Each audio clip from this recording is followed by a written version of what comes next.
As you can see, the body is off the chassis again. And what I'm going to do now is make some modifications to the belly to clear that rear suspension. And make a little bit more modification here to the firewall so that I can clear the clutch bell housing. While I had the body on the chassis, I was able to make some measurements here and experiment with some ideas on how I was going to clear those upper diagonal triangular bars for the rear end. As I started playing with it, it was just so simple to just cut a triangle out and make it smooth. So I'll cut this area out on this side and I'll show you how simple it is to cut it out. And then I made a pattern from that one and I drew it in on this side. So I'll make it slightly smaller, this one's slightly bigger, and then I can trim it to fit.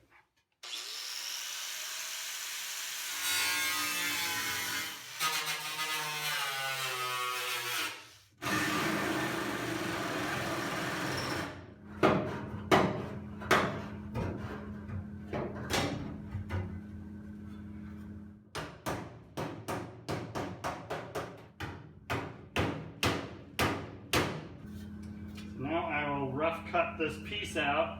Like I said, I'll overcut it so that I make sure it's not too small. So when working in an area like this, it becomes really difficult to hold the pieces in place. So typically I'll just use some magnets to kind of hold everything in while I tack weld it.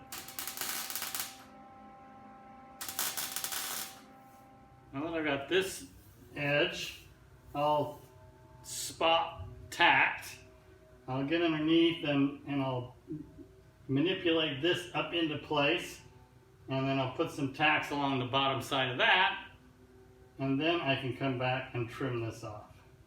Once I get that all trimmed and tack welded in like I have on that side, then I can go back and stitch weld in and just keep moving around and finish off having a constant weld all around these edges. If I was to just start at one end and burn across, it's going to warp. It just causes all kinds of problems. There's just too much heat for sheet metal.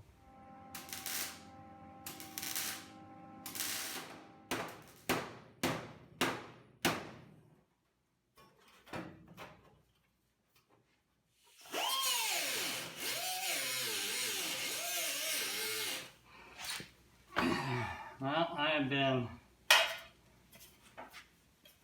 massaging and bending and trimming and bending. I've spent probably an hour fitting this piece in here. So I've got it to the point where it's really, really close. I'm still going to have to manipulate it, but at least at this point I can go ahead and tack weld it in, and then I can manipulate it as I go around and finesse it.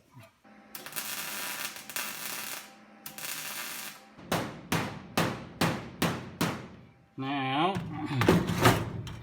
I just need to trim across here and then finish closing up the gaps along each side. But you can see I've got a nice fitment all the way up around. It's all tacked in. Wow, very exciting. Now that I've got the floor finished up, I'm starting to figure out what I want to do with this firewall and all these holes in the floor that I don't need anymore. So I'm trying to configure, where does my dash need to be, where do my pedals need to be. I'm also trying to figure out my seating on this. I'm not going to be using the original seats. I haven't found a good set of seats to work with.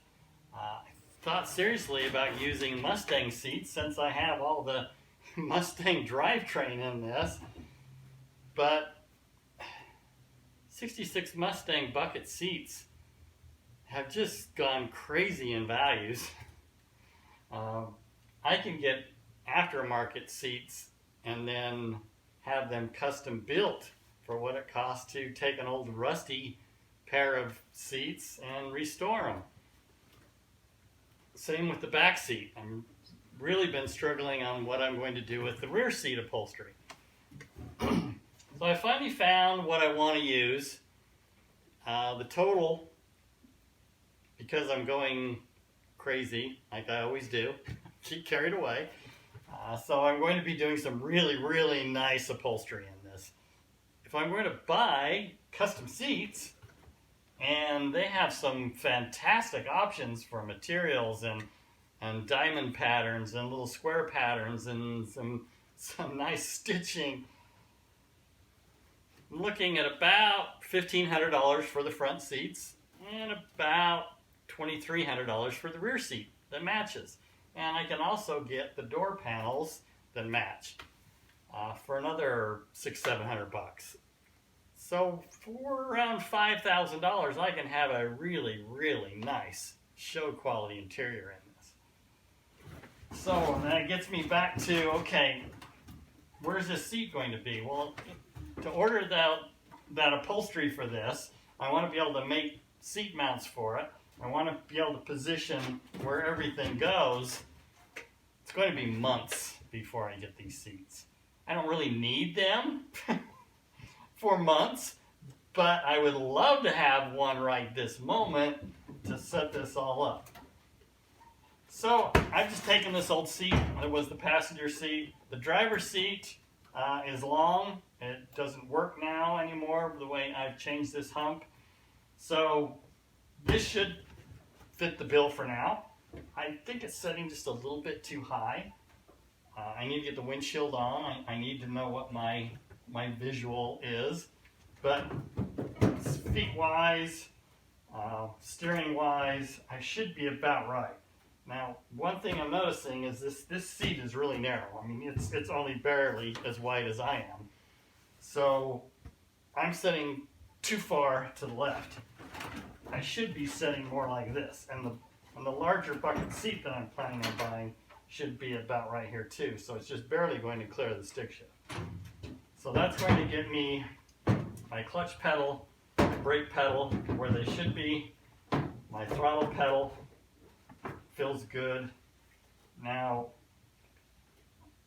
because I'm not going to use the original dash, as you can see I've cut the original dash out, it's set way back underneath here. It was just goofy. This is the mount for the steering column. There was a 3 on the tree.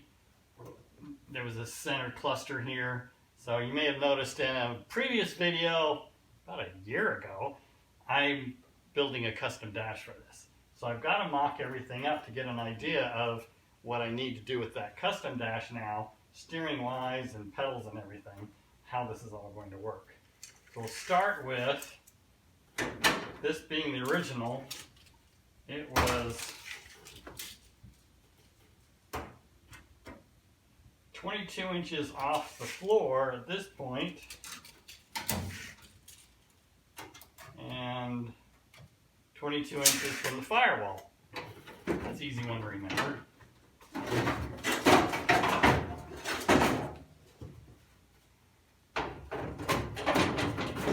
So now putting my custom dash back in, my 22 inches from the original mount, right here. So that's nice. 22 inches from the floor comes up into here. And that's kind of what I was estimating when I was building this dash, that I might have to notch this for the steering column. Now my steering column, I'm going to have a tilt wheel.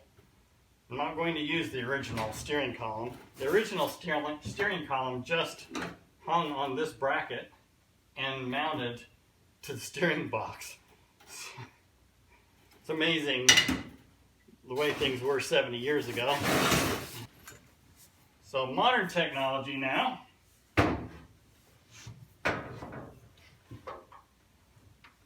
This steering column, position-wise from my chest, the way it's sitting right now is about where the original steering wheel was. It set just maybe 2 inches higher up into the dash. And the way this is coming out, if I get that up in there about like that, I can see I still feel like I need, even with the tilt, I'm going to need this up a little bit higher or my seat down a little bit lower. I'm not planning on having any knobs in this area, no gauges or anything. I have shifted the gauges over to here. This is a 1950 Ford dash. The original cluster was right here.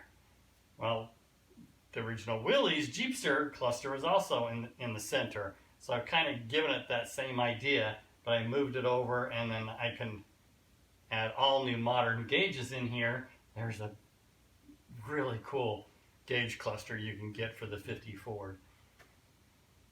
And then I will mount what knobs I need here, light switches and the like. Now that I know about where my steering column needs to be, now I'll work on my pedals. For the pedals, I have decided to go with a custom aftermarket pedal system.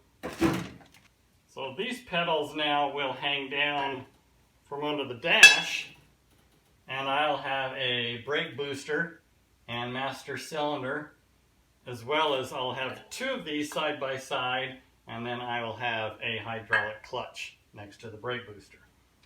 So this has multiple positions for the pedals, and I can actually drill more if I want to move it back even further. But at this position and the travel, that should be perfect for what my needs are. If I need to figure out where those 2 pedals are going to be, I've also ordered a new throttle pedal that'll be with a cable, and it will be look similar to the original 1950. The same with this. It has the large round pedal pad that goes on it, so it will look similar to the era. So it appears, height-wise, that's pretty much exactly where the original pedal was. And I can use this original dash brace to mount it to get a very strong mount. Where the original pedal position, brake pedal position hole is, and where my throttle pedal will be, these are too close together. I think the original throttle pedal was moved over just a little bit more. This hump has moved over about an inch and a half, and that's about how much I'm in the way here. So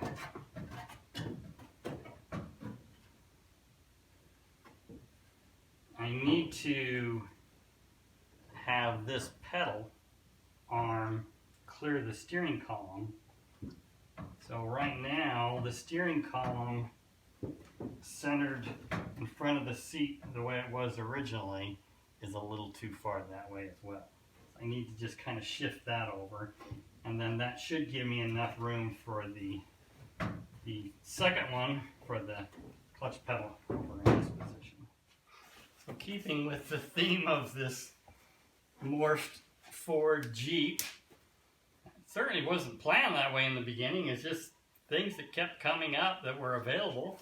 And the Mustang drivetrain got for cheap that it was brand new. And then I've got a GM steering column. And then the Ford dash, I was inspired by Bitchin' Rides. They did a 37, 38 Chevy with a center gauge cluster, and this originally had a center gauge cluster. So I was shopping for different dashes that I would be able to modify. The 50 Ford worked. Well, I also got a 1940 Ford steering wheel. And it is brand new, downsized in diameter so that it will fit this crowded space. So I've got both my clutch and brake pedal in. I have plenty of room now for my throttle pedal. My steering column, I don't have anything to rest it on right now, but it needs to be about right here.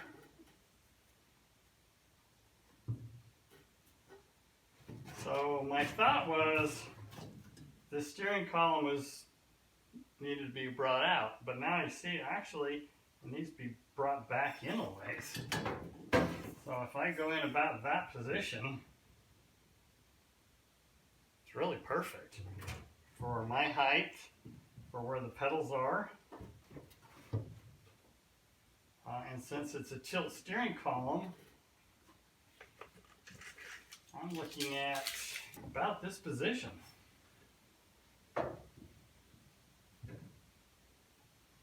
This is exciting. It is all coming together the way I had hoped it would. I was a little concerned with this steering column and the dash and how it's all going to come together, but this is great. I'm going to go ahead and use the original brake, e-brake. That seems to be in a good position. It fits the era. This steering column is just raw metal right now, so I'll need to sand and paint it. Well, my planning is coming together on how this all fits in.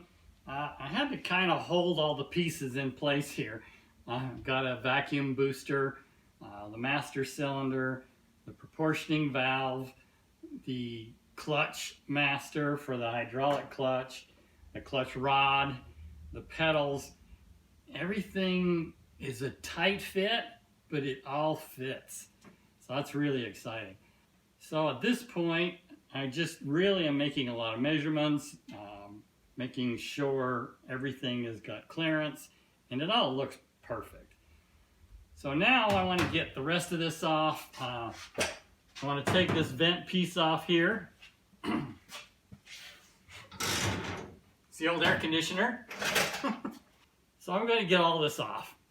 And this is the old vacuum style windshield wipers. And it's all cable mechanisms and little pulleys and things to make these work. There is a retrofit kit so you can swap this over to a mechanical, but you still have to use the cables. It's a wire and cobweb nest under here. So I need to take a bunch of pictures to be able to figure out how to put it back together, because I don't know if there's any real manuals that show you that. So that I need to get underneath there and take really good photos. This stuff, this is the old Firewall, and it's crazy that a Firewall would be made of something so flammable.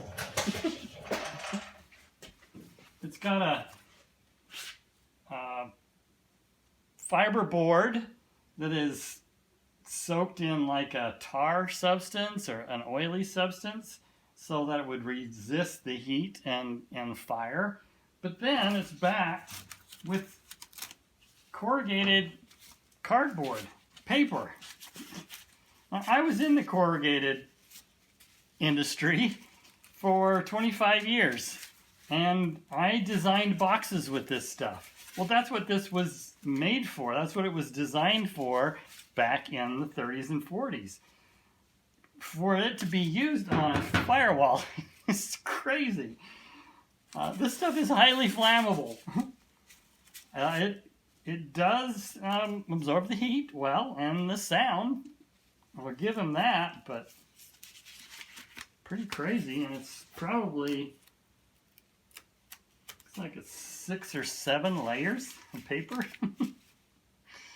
And as you can see, it's not waterproof. It's only waterproof on the outer edge.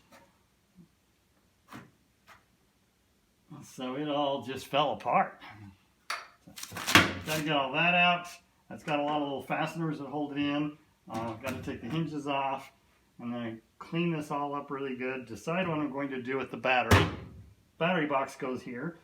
I really wanted to relocate it to the back, but I keep going back and forth, and there's plenty of room here. There's nothing else that goes here. If I do heating and air conditioning, it's going to go below the battery anyways.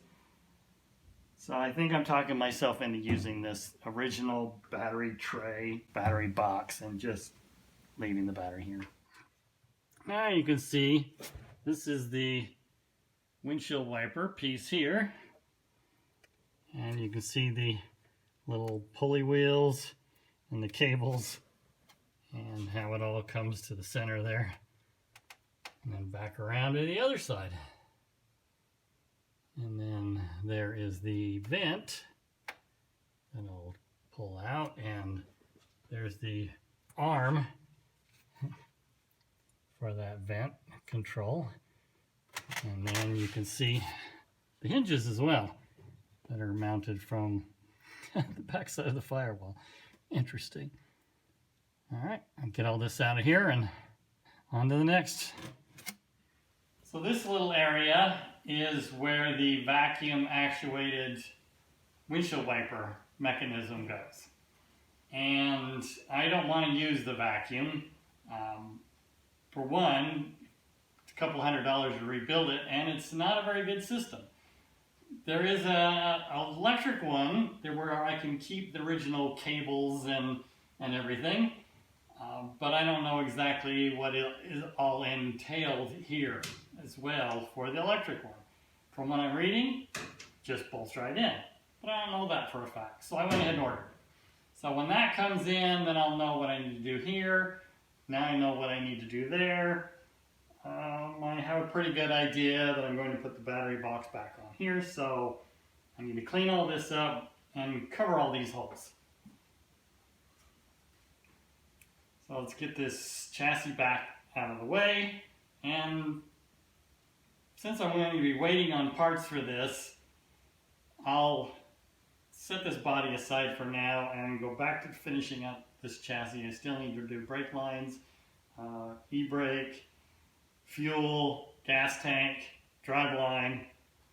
So I'll work on that on the next video. So thanks for watching. If you like what I'm doing, please give me a like. Subscribe if you haven't. Really appreciate it. Thanks again. Goodbye for now.